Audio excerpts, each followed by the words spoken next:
On Thursday, I paid a visit to a small business in Buffalo, New York, a town that's been hard hit in recent decades.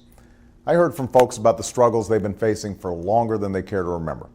And I talked with them about what my administration is doing to help our families, our small businesses, and our economy rebound from this recession. Jumpstarting job creation in the private sector and fostering a climate that encourages businesses to hire again is vitally important. And I'll continue working hard to make sure that happens. But my responsibility as president isn't just to help our economy rebound from this recession. It's to make sure an economic crisis like the one that helped trigger this recession never happens again. That's what Wall Street reform will help us do. In recent weeks, there's been a lot of back and forth about the reform bill currently making its way through Congress. There's been a lot of discussion about technical aspects of the bill, and a lot of heated and frankly, sometimes misleading rhetoric coming from opponents of reform. All of this has helped obscure what reform would actually mean for you, the American people. So I just wanted to take a few minutes to talk about why every American has a stake in Wall Street reform.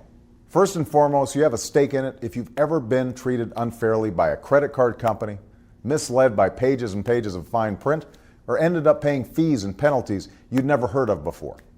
And you have a stake in it if you've ever tried to take out a home loan, a car loan, or a student loan, and been targeted by the predatory practices of unscrupulous lenders.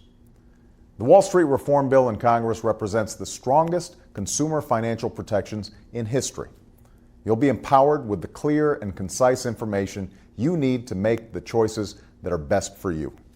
We'll help stop predatory practices and curb unscrupulous lenders, helping secure your family's financial future. That's why families have a stake in it. And our community banks also have a stake in reform. These are banks we count on to provide the capital that lets our small businesses hire and grow. The way the system is currently set up, these banks are at a disadvantage because while they often play by the rules, many of their less scrupulous competitors are not playing by the rules. So what reform will do is help level the playing field by making sure all of our lenders, not just community banks, are subject to tough oversight.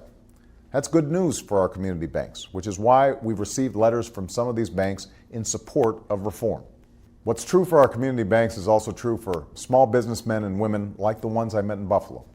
These small businesses were some of the worst victims of the excessive risk-taking on Wall Street that led to this crisis. Their credit dried up. They had to let people go. Some even shut their doors altogether. And unless we put in place real safeguards, we could see it happen all over again. That's why Wall Street reform is so important. With reform, we'll make our financial system more transparent by bringing the kinds of complex backroom deals that help trigger this crisis into the light of day. We'll prevent banks from taking on so much risk that could collapse and threaten our entire economy. And we'll give shareholders more of a say on pay to help change the perverse incentives that encourage reckless risk-taking in the first place.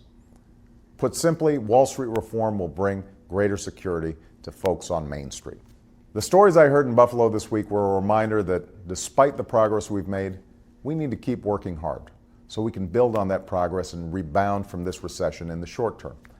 But even as we do, we also need to lay a new foundation for growth and shared prosperity over the long term.